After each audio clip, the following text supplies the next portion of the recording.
How are you? Thanks for joining us. Thank you, I'm very well. Down here back in Canton at MTV, and Yes. You're here to discuss this brand new album, amongst other things, Years of Refusal. And in the introduction I just did, it talks about this being a sort of a rare and special interview, which I'm hoping it will be. But do you still feel that when you talk to people on TV and stuff that it's rare for you too? I don't do it very often. I don't do it very often, so it's very rare, yes. Why is that in particular? You know, why is it just something you don't particularly feel comfortable? I think I reached a point where I was being repeatedly asked the same questions. And when you're asked the same questions, you obviously give the same replies, because you can't keep giving different replies. Or you make something up which gets even more trouble. But that's not very enjoyable. So I just felt that I would stop for a while. Yeah. And just see how it continued. Bliss. Must have been bliss. Bliss? Mostly, yes. Well, welcome back to hell. I'll do my best not to ask you the same questions. I can pretty much guarantee the first line of questioning is fresh, because the photo is the cover art for the latest single, you and your band of 7 inches. Yes. Which is, for those people that haven't seen it, is something probably quite unexpected for Morrissey fans. It's you and your band stark naked, except for the aforementioned 7 inches placed over the important stuff. The stuff that we can't mention. Exactly. So let's talk about the inspiration behind that photo, because it's a bit left of field. It was very off the cuff, and I couldn't think of any reason why not to. Right. Really. I mean, it didn't strike me as offensive, or I mean, if anything, it's amusing. Of course. It's very funny. Well, it's not that funny, but it's slightly... Is it supposed to be funny? It's not supposed to be that funny. It's hilarious! But it's slightly amusing. Slightly amusing. I mean, women do it, so men should do it, really. Absolutely. Yeah. And the song is a single, the first track that people have been exposed to from this new album, isn't how the album starts. The album starts with a song called Something Is Squeezing My Skull. Yes. And that's a fierce opening. Yes. And lyrically as well, it's it's pretty. It's a strong start for you. It's a good observation on modern society, trying to find some kind of feeling in the face of the mind numbingness of all that other stuff. Was that an easy lyric for you to write? Very, very easy, yes, because immobilization, which I see everywhere, people are immobilized. It comes very naturally to me. You observe these kind of things? Yes, I do. I see people as being very lonely and immobilized. Yeah. A lot of people try to ignore that side of things, and they go about their life numbing themselves. Well, there's no point. There's no point, because it's there, and it's what we are, and it's how everybody is. And as time speeds up, nothing changes. People become more lonely. And the more they surround themselves by electronic gadgets, they become more isolated and lonely. And I think there'll be a reaction against that. You definitely identify on the record straight from the start that this is a very live sounding record and a rock and roll record. You know, was it recorded as such in the booth a lot? No, not really. It was quite methodical, but the players are very, very, shall we say? They're sharp. They're very physical musicians, and the music that I like the most is the music that makes me feel very physical. How long have this band been with you now? There's been a few changes. Bits and pieces for a very long time. Boz for a while? Yes, Boz for many years, and other members just the last couple of years. Do you get particularly sort of emotional when members leave, or is it just part of the... No, I get very emotional, but mostly they leave of their own accord. They want to do something else, or in their language they want to move on, and which is fine.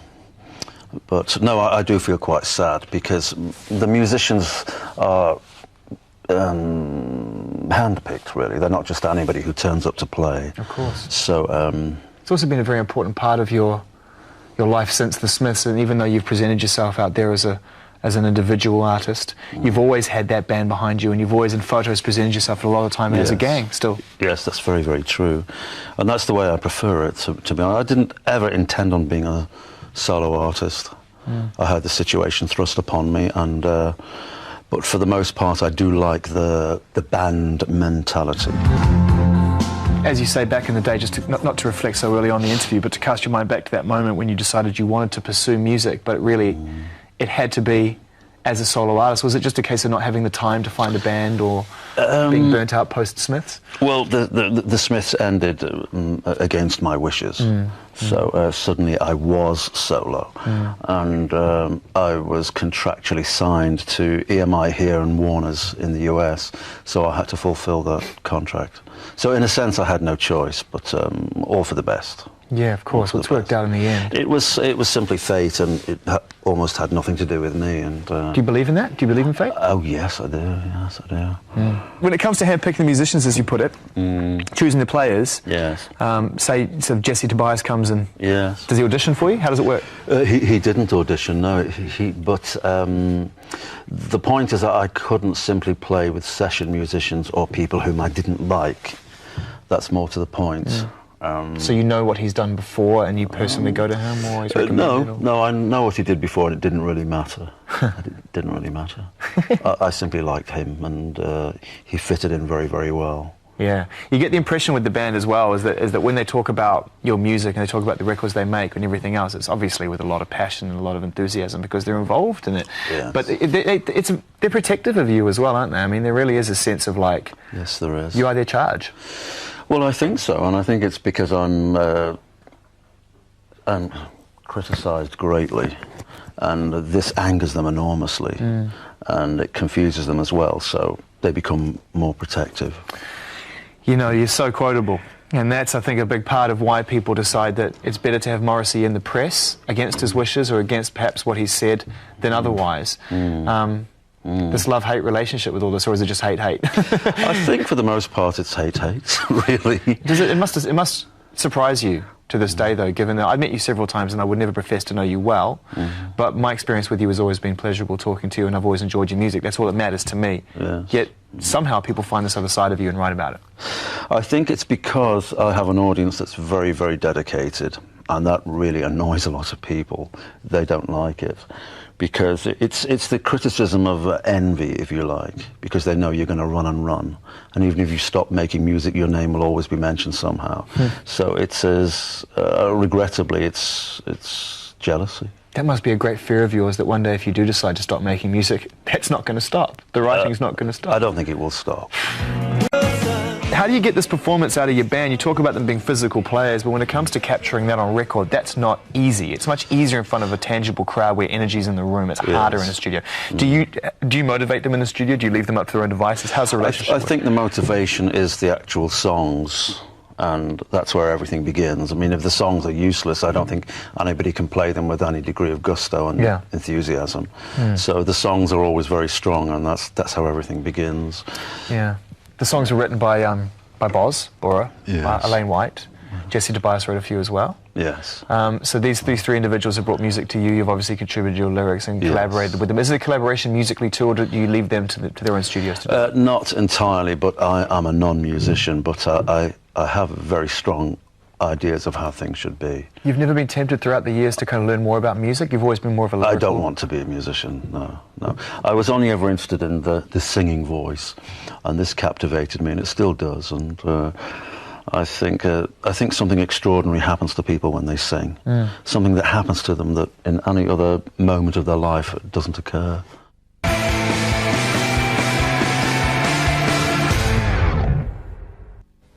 Did you always want to sing? When did you realise? Yes, I realised when I was very, very small, and I was obsessed with really anybody who sang, any pop singer who sang and didn't have an instrument, and just stood there in front of the camera with no musicians, nobody in the way, just you, your voice, and there was the audience. And I found that fascinating, and I found it quite brave that somebody would just stand directly and control the situation. Were you a naturally brave individual to try and try that yourself? I think anybody who sings it has a certain degree of bravery. I agree. But where did that inspiration come from to start with? I mean, I always felt when I heard the music from the Smiths that you were railing against something, that it wasn't like a natural desire to perform. It was more like, I'll show you. Well, that was part of it. But, that's just as a fan. But yes, it spoke to me. What can I say? But beyond that, I did actually want to sing. Who are the great singers of your time, do you think? Are you a Björk fan, a Tom York fan? I can identify with them. It's very difficult because sometimes the great singers are not singers who have great voices. but they're just people who catch your attention, and you never forget them. Who are the top three? Tough question. It's very, very difficult. Obviously, Frank Sinatra, Elvis Presley are fantastic, were fantastic. And people whom you can listen to all your life, not just for this summer, or not just because they're the sensation of December. People who you can listen to for 20 years and 30 years and beyond. It's something that is quite indefinable, and I think when I'm looking for the great singers, I'm looking for personality. I'm looking for something that's a direct conduit between what I think that represents them as a person and... Well, I think there's a very strong sexual component in singing, and most people don't talk about it, of course, but there is something very sexual about the singing voice, and it draws you in. And it doesn't necessarily mean you want to be physical with the person, but the person is pulling at your very being and your heart and so forth, and that's fascinating, because it leads you. You don't say, oh, I will be very attracted by that singer, and I will be very attracted by these songs. It pulls you.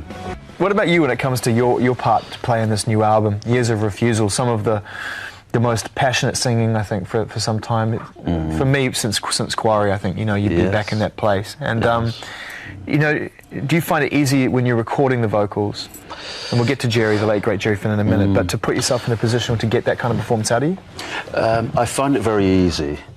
But I can only do it perhaps for 5 or 6 run-throughs. So I wondered whether or not, you know, there was a part of you, on a certain day you wake up, have your tea, coffee, whatever, and you'll go, today's a singing day, I can tell today's a singing day. Well, I will feel that the next couple of hours will be singing hours, but I can't repeatedly just go on and churn it out. Is that an emotion thing? Is it a vocal restraint thing? It's emotional. It's emotional. To get that kind of performance as well, you need a great producer. And you found one, and sadly he's no longer with us, and just after the finishing of the record, a man who's given us some great records, Jerry Finn, passed away. So what was it so inspiring about Jerry's work with you in the studio? Why was it such a good fit? Jerry was very easy and very amusing to be with all the time, and who's one of the people one of the very few people who I could just say anything to, and I didn't really think about it. It was just a very relaxed relationship, and he was obsessive about music, and he was 24 hours, and he liked very loud music and nothing too complicated. He was very fastidious also, so he had everything really, but I've never actually came across a producer who has steered me as a singer, and mostly they just leave me alone, which is quite nice. How would you sum up, you know, your relationship with the recording industry over, you know, throughout your career from the Smiths onwards? I mean, you know, it's been a big part of your life. It's been my life completely, but I don't think I have a relationship with the music industry. I don't feel as if I'm involved at all. What are your feelings toward it? I bet you're going to say you don't have any feelings either, but... I honestly do have feelings, but they're not very pleasant. Yeah. Not really. So is it a surprise to you what's happening at the minute? And I don't think this is going to bore anybody watching this. A year ago, maybe someone would have yelled, cut, move on to something interesting, but everyone knows now that finding records is getting harder. Record stores are closing down. Record labels are in trouble, and it's, you know, no one knows where it's going. So is it a surprise to you? I don't think anybody knows, and I think 12 months from now, it will be even more mysterious than it is now. It's very, very sad that the record shops are just falling everywhere, majors, independent shops, etc. It's very, very sad. Everything is just falling away. Was that a big part of your life, the local record store, when you were growing up? It always has been. It always has been. And I become mystified that there can be such a situation where they can't survive. But do you download music? I never do. You never do? No. Now, is that because you have an emotional connection to the record store and the concept of a community? Yes. It is? Yes. It's interesting, isn't it? Because I mean, I feel the same way too, but just on a practical level I download. So I do feel like I'm dancing with the devil a bit. Yes. But do you download because you have to hear something, or because you want to hear something? Yeah, but sometimes because it's of convenience too, because, you know, on a day-to-day basis it's hard for me to make the effort to get down to a local record store, you know, so I have become lazy. Do you ever go out to discover music. Yeah, I mean, I do my best when I can. I have time, definitely. You know, are you a proactive person like that? I mean, you go to a lot of shows, don't you? Yes. I mean, every now and then I'll bump into a friend of mine who's in a band who'll come up with the, you know, Morrissey meet and greet backstage story, and they're just literally telling the story about how you came back and said hello. And baffling. It's baffling. But you're a live music fan. Yes, I am. Yes, I'm a music fan, and it's the only reason why I'm here. I'm not here for any other reason. What do you get out of it? I think it's an artistic expression. I really do think it is art. Does it give you a chance to communicate things that you would never ever have a chance to communicate? Yes, it does. Yes, it does. But that's an easy one, really, because when we communicate every day, it's always very basic. Yeah. We don't really say anything terribly interesting to anybody throughout the day, and we're not supposed to. So yes, I think it's a great release, and I think to sing is an incredible release. It does an incredible thing to the body, to the stomach, blah blah blah. It's extraordinary. Really well, actually, and I think, you know, for someone who does so much touring in between, you know, we make a record, you tour, you make a record, you tour, and it's been like that for a long time now. Yes. You know, you obviously keep yourself fit and take care of yourself throughout that. You know? No, I never do. You don't? No, I never do. You can't tell me that body is pure God. It's, I wouldn't say pure God, but it's nature. You've had some success with You Are the Quarry, obviously. That to a lot of people, that was kind of the solo career part 2, and it was like, and you seemed to come back with a real kind of bit between your teeth, and that record was very successful for you, and yes. you know, put you in a really strong position. Was that success? Did it taste sweeter the second time around for you? Well, it actually felt like really the third or fourth time, to be honest, and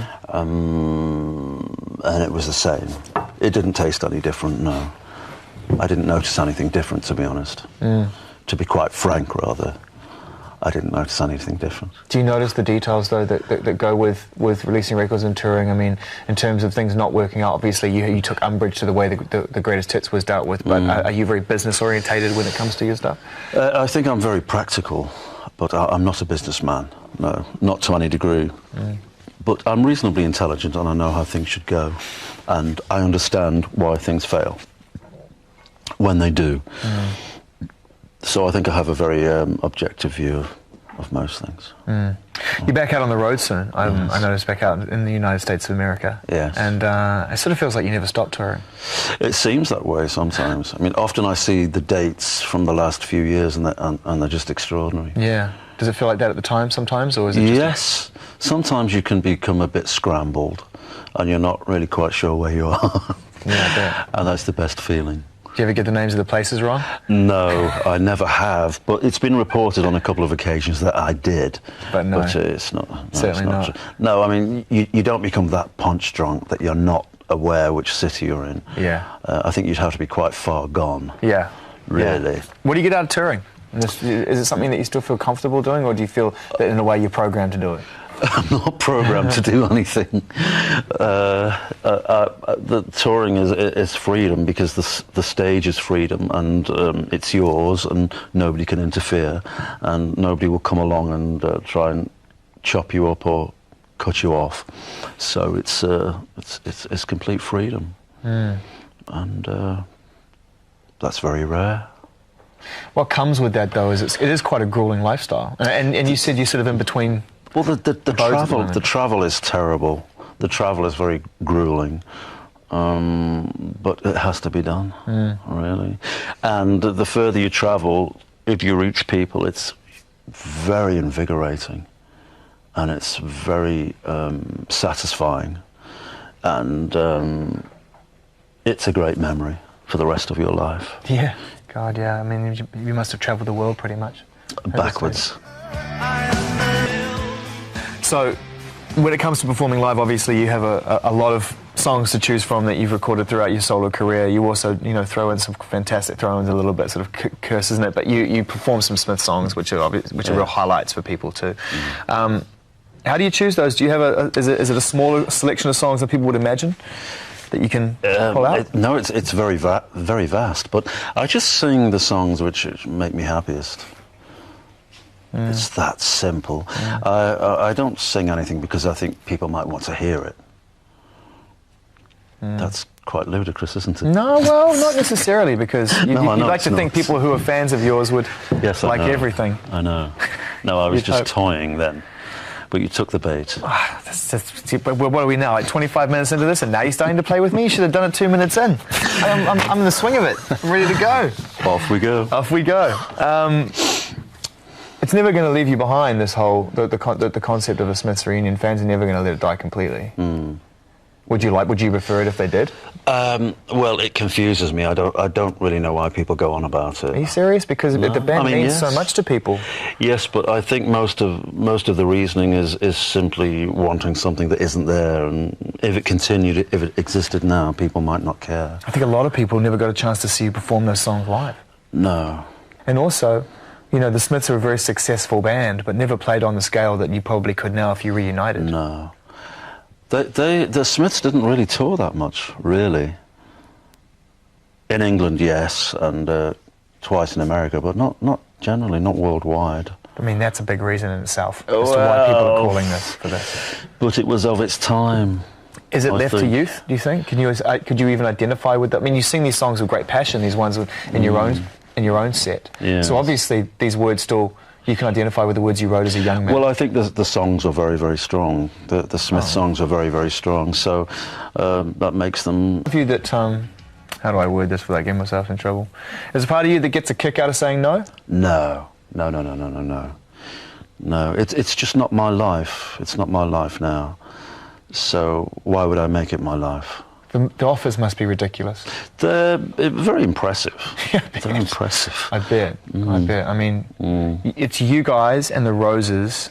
I think maybe that's it. Out of the two remaining bands that have full lineups still alive and still kicking around that could do it, that are holding out. How funny. You and Ian Brown should form a group. That'd be the great irony, wouldn't it?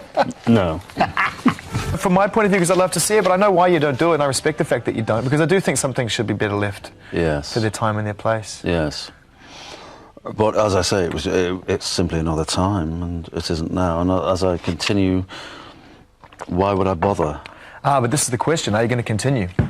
Well, today I will continue with this. So, yeah, but you know, come on, I do this for a living. You can't leave it at that. I mean, there's been talk, and you yourself have come out and said, you know, you can't see yourself continuing forever or for that much longer. Well, who continues forever, really? Nobody. Yeah, I mean, in the grand scheme of things, we're all going to pop our clogs at some point. But I think people talk about the fact that you turned 50 this year, the gig is in Manchester. The people are putting two and two together. They're really creating a spider web here. In fact, one of the questions here is, for those that have heard Years of Refusal, they've said that there seems to be an air of finality within the album.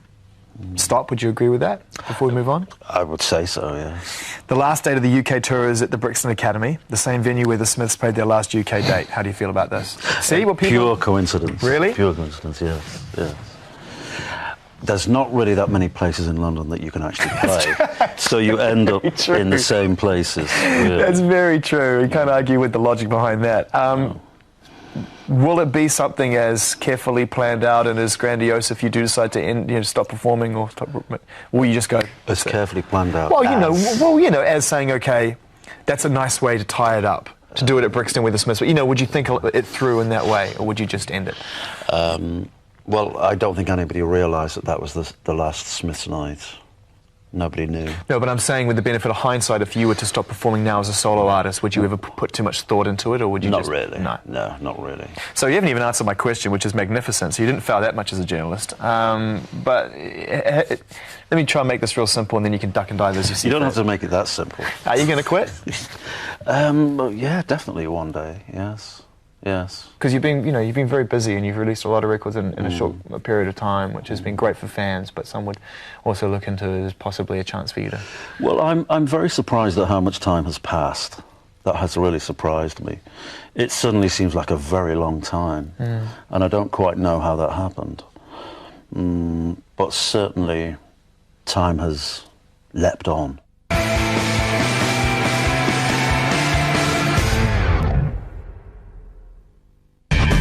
The word "finally" keeps popping up when people talk about this record, mainly in official press, in bios and press releases, like, finally this album's going to be ready. Now, I read somewhere, and I don't know how trusting and reliable Wikipedia can be when it comes to you, but the record was done in the early stages of last year. Yes. Yes, it's a bit of a wait. It was a wait, yes. It was originally to be released in September, but I changed management and changed management again, and then they threw it back to, then I had new management. So it was, for me, it's been a very hectic Wait, so year. how many managers? 3 managers? I began the year with a manager. Bounced. Then Went to the next manager. Bounced. So I ended up with the 3rd manager of the year, whom I'm with now. And is he confident? Is he feeling pretty secure in his job right now? Very. Good. Yes. But it's been difficult trying to release it. It's been a long haul. Why so much change at this point? Why were you unhappy? What was bugging you? Without breaking contract or getting yourself in any more trouble? Well, the situation with a manager either works or it doesn't, and often it's nobody's fault, but because it's a very delicate situation. Are you easy to manage, do you think? No, not really. No. Yeah. I wouldn't want to be, I don't think. There was also some issues as to who was going to release the record in the United States, because, Yes. and I don't know how true this is, you had some issues with the way the best of was dealt with out there in terms of promotion and marketing very true, and stuff yes. like that. I mean, how much promotion and marketing should have to be done to a best of anyway? It's your lifetime's work. Put it out there, people know it's there. Yes. They'll buy it. I mean, it stands up for itself. Yes, it does. But therefore, when something's released and you can't see it and you can't find Insane. it, that becomes... so it's not really balking because there isn't a great, massive campaign all over the planet. No, it's just give it a chance. Yes, it's let people see it, let people know. Plus, particularly just, hurtful as well, given that that's your lifetime's work. I mean, to do it and reach a point in your life where, okay, I'm wanting to do this now, and not have it be given a proper chance must have been pretty hurtful. Well, it was. Still a good best of though. It's not bad. The more you ignore. Are you looking forward to turning 50? There's not really that much I can do about it. There isn't somewhere I can go in order to avoid turning 50, and I'm not the first person to turn 50. That's all very true. Yeah. Right, seeing as how you fired me so unceremoniously before, I better ask some questions from your fans, because I'm no longer a fan. I'm kidding. This one from Emmett O'Brien. You had such self-belief that music would be a part of your life. Was there ever a time where the need to make music left you entirely, even for a moment, or did the fire always remain inside? No, it's never left me. It's never left me. I've been locked into it and focused and trapped by it since I was 6, so it's never left me. There was never anything else in your life really that mattered? Absolutely not, no. Not even cycling. Good choice. Well, the cycling is supposed to be fun, but music was the right choice. Linda Capriotti, a lot of your songs feature everyday observations. How do you choose which observations to put to music? How do you pick and choose which ones make it? How do I choose? I don't really. I just sing. I start singing and suddenly there it is. Ah, that's interesting. So you don't necessarily put pen to paper in a methodical, thought-out way. It's very much whatever comes to mind. Yes, yes. I think it gives birth to some of the best music, I think. Because you don't overthink it. It just happens. No. Yeah. Still, I reckon you must be pretty terrifying to be caught out observing. You must be pretty powerful, as you put, a powerful observer. Well, I don't want to be caught out doing anything mundane. So to a certain level, obviously, I think about it greatly. But I don't try to fashion it, and I don't try to sing about things that might uplift people or make people happy. God forbid. How does that happen, though? How have you become the feel-good artist of your generation? It's pure accident. It's pure accident. This is from Stephen Tobin. On the track, You Were Good in Your Time. Does the droning noise at the end represent someone actually passing over to the other side on their deathbed? Yes. It does. Or? And a foreign radio channel playing in the background as someone is dying. No, it's slipping into the next world. It is. So he's correct, yes. Do you believe in that? I have trouble believing in it sometimes, because if we aren't aware of life before we're born, how can we be aware of life when we're dead? Elsewhere. Yeah. This from Timothy. Many bands cover your hits. Of these bands, are there any that you are partial to? Yeah, lots of them. Lots of them. Favourite cover? There's so many, isn't there? Slippery. I'm just thrilled to death when anybody does it, really. And even if I don't like it, I'm very, very pleased, and I'd never say that I didn't like it. It's a fantastic honour. Have you ever thought, and this is sort of part two of the question, would you say that there'd be any interest in making music with any of them? I don't know if Timothy's alluding to the idea of getting up there and joining them on stage for a version. I don't really want to play with anybody. I don't want to sing with anybody. How do you discover your new music then? If you don't download and you don't go online, how do you search for it? I just have a fantastic ear. I manage to hear everything. And it's not through the press and it's not through other things. I just sniff it out. Do you read the press? No. It's changed. The Cortinas, you're a fan of? Yes. Who else? I like a group called Doll and the Kicks. Do you know them? No. No. Good tip. Yes. Doll and the Kicks? Doll and the Kicks, Doll yes. and the Kicks, yeah. Yes. And I like bits and pieces of things, but the difficulty is if I say I like somebody, it's just assumed that I'm greatly influencnced by them and I live by them. I don't think anyone, not even Liam Frey, with all his confidence, would assume that you've been influenced by the Cortinas yet. What do you love about that band? I mean, you know, there's someone that we're into. I like groups who have real songs and quite catchy songs. Have you ever done? Yeah, absolutely. Absolutely? Yes. Why? Absolutely. A few words before we let you go as to why. It's everything from me. It's very powerful. Produced by Jerry Finn, recorded in Los Angeles, play very loud. Yes. It's called Years of Refusal by Morrissey, and it's been nice to talk with you again. Thank you. If you could call it that. Did we talk? I sort of asked some questions, you just ducked and dived in, didn't you? Something happened. Something magical happened, and I got fired. Good times. Thank you. Thank you. Thank you.